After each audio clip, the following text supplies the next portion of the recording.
Welcome to Python 101. Today we're going to discuss some of the data wrangling stuff and also the filtering of the data frame. This is the data frame which we created the previous video. So today we are going to use this as an example. So let's just run it. Okay. And to have a good overview of the data frame, let's do a df info. Okay, there you go. If you can remember, df.info, we are able to capture some of the very important information such as the data type. And here we see that we have a problem because age is supposed to be an integer but it's an object. So let's try to change it to integer. Okay, so to do that, we type df.age and also as type integer and assign it back to df.age. Okay, it's changed. Let's check it. Okay, as you can see here, age is now integer 32. All right. Okay, let's start to discuss about filtering data frame. Okay, let's do.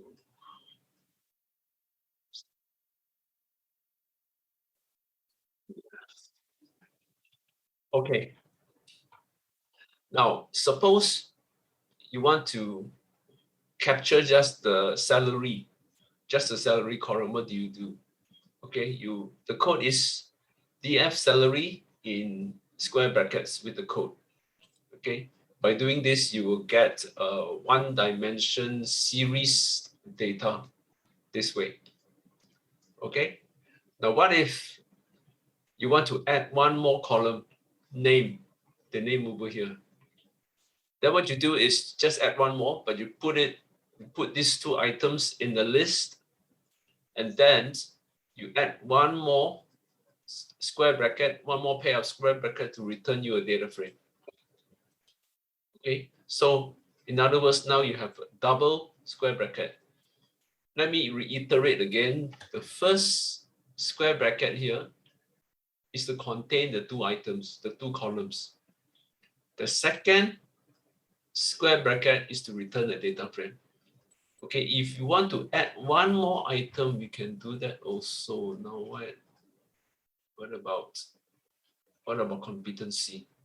Okay, now the order you can also reorder. Now I'm going to do competency here.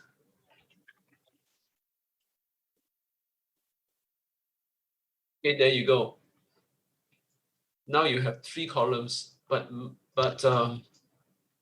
you must also understand that this is not saved as df. It's just to display. If you want to save this final data frame, you have to assign it back to df. Okay, but we will not do it now because we are going to discuss about the filtering of the data frame. Okay, now suppose you want to capture all females who are working in the marketing department who are under the age of 55. What do you do? What you do is you can code this condition here. Okay, df gender in square brackets and double equal female in quotes here. F, you see in quotes here. You want to capture just the F, and then you put it in the curve bracket. And after that, you follow by an N ampersand here, and you do the same thing. But now you indicate department here, and after that, you decide to key in whichever department you want. It can be engineering, can be marketing. In this case, I put marketing, and also for the age. The age is less than 55, so it's a less than sign. Okay. Take note that every statement here has its own curve bracket. All right, and then you assign it to condition, or it can be anything. It can be conditions. Okay. Then after that, you assign it to df within the square brackets. Those conditions here.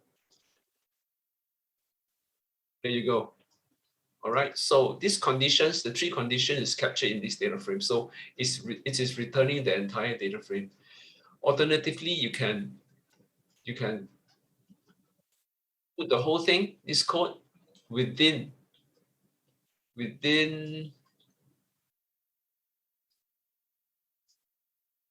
yes, within this square bracket here.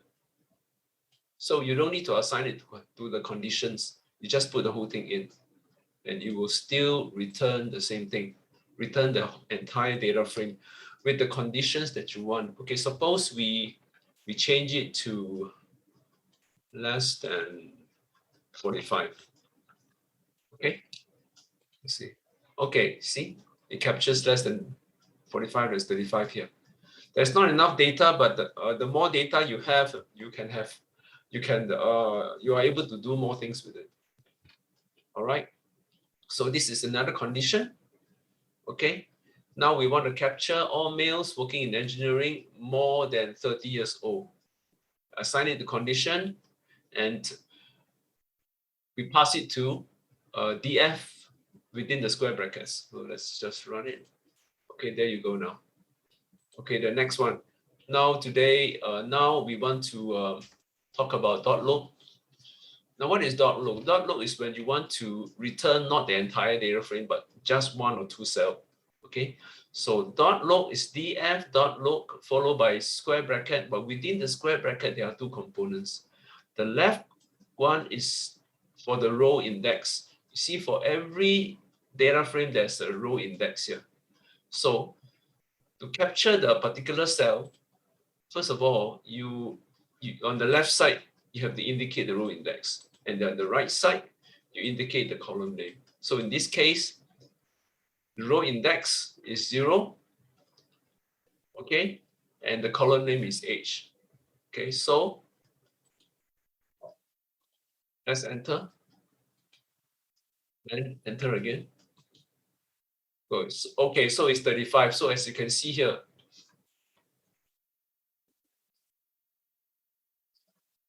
row index 0, okay, and the column, age column, so the intersection point is 35. If we change this to row index is 4. Okay, let's check it.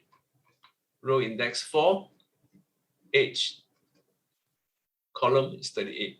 All right, and we can change this also to competency. Competency and row 6, row index 6. Okay, so let's run it. All right, it's 5. So we have 6 here, and competency is 5. So whenever you want to return just a cell, okay, you use dot loop. All right. Alternatively, you can just put it in here. You don't have to assign it to row index. df dot loop. Okay, 6 competency. There you go. All right. Okay, so this is also another example. Okay, this is also another example here. Wait, I add one more column here. So,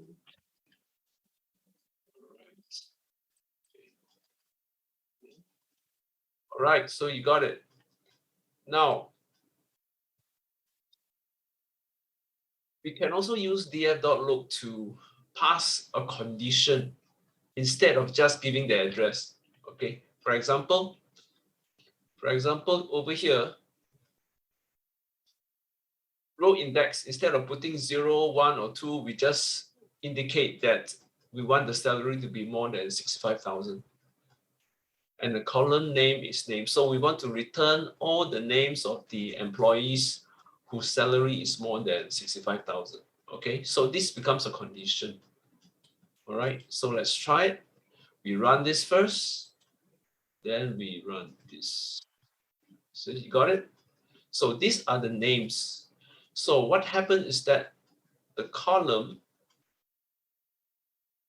here will return all the names. Okay, the column can be everything, can be anything, can be age. Okay, it can be the age. Okay, so salary 65,000. I want to know the age. Okay, so all right, there you go. These are the age of all the employees. Okay, what if I want to not only return one data frame, sorry, not only return one column, but more than one column? What do I do? Okay, in this case, let's say I enter directly, okay, not assigning to row index, but I enter directly over here. Okay, so all right, so I return this name that just as I did before. But what if I want to include the age? Okay, so what I need to do is comma age, but I have to put it within square brackets. All right. In this case, I will be able to return the names and the age of all employees who are drawing the salary of more than 65,000. Okay, so there you go. What about more than 55,000? Okay, you got it. What about the department as well? I can key in the department here, and I can return the department. See, there you go. I can also indicate the entire block instead of putting it in square brackets. If the columns are together, for example, from name to salary, okay, so I put name colon salary, name colon salary, so I don't need to put the square brackets. Okay, instead of putting name comma gender comma department comma salary, I just put from name to salary. Okay,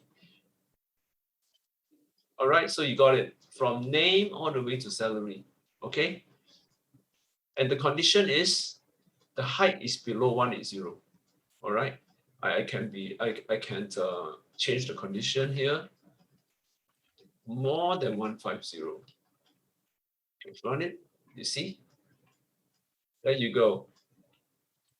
Okay, this is just another example which you can try by yourself. Okay, now I can pass in another condition as well. The condition is the age must be less than 55 and department must be engineering. All right, and I assign it over to row index, and I want all the names. So I run it here, I run it here. Okay, but alternatively, I can also put the whole thing in. All right, so this belongs to the here. All right, and column name is name. Right, let's run it. There you go. These are the names of the employees whose age is under 55 and working in engineering, and I have that name. Right. What about their competency? You can here competency, and remember to put it within square brackets. Okay. Now I have their names and their competency. All right. Now there is another thing which I want to tell you is ILO. Okay, before that, let's just this. Okay. Now there is another way of doing it, that is ILO. What is ILO? ILO also works the same way as log, but ILO takes the index of the rows and the index of the column. Okay, so in this case, if I want to capture Tom, okay, if I want to capture Tom, what do I do? df dot iLook 0 and sorry, 0 comma and name. Tom is 1, index is 1. Name is actually, index is actually 0. Okay, for computing language, it starts from 0. So it's 0, 1, 2, 3, not 1, 2, 3, but it's 0, 1, 2, 3. So in this case, it's 0. All right. What about engineering here? I capture this engineering. So it's 1, 0, 1, 2, 2. Okay. Okay. You need to understand that iLook does not take the index as it appears, because I can change the index here also by doing this. Okay, I can just add 1 to it, and the whole index will be starting from 1 instead of 0. So by keying in df.index, okay, wait. Okay, df.index is talking about this here. Okay, it starts from 0 and it stops at 10. Before 10 is actually 9, so 10 is not included. Okay, so if I want to start from 1, equals to df.index plus 1. Okay, and now let's run df. It starts from 1. Okay, but if I want to run df.look,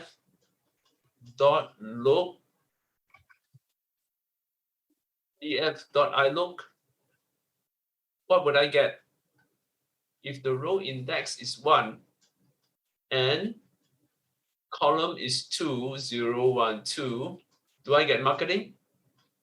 Do I get marketing? What do you think is the output? It's engineering. Why? Because iLook starts from 1 is actually 2 here.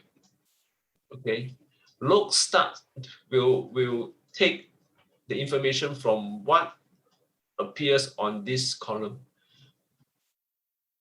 but iLook is not affected by what appears in this column. Whatever you put here, let's say I put 2, okay, it starts from 3, but iLook still regard this as 0. All right, 0, 1, 2. Although the index starts from 3, this is what appears here, but iLook takes the internal numbering, so it's different. Okay, please take note.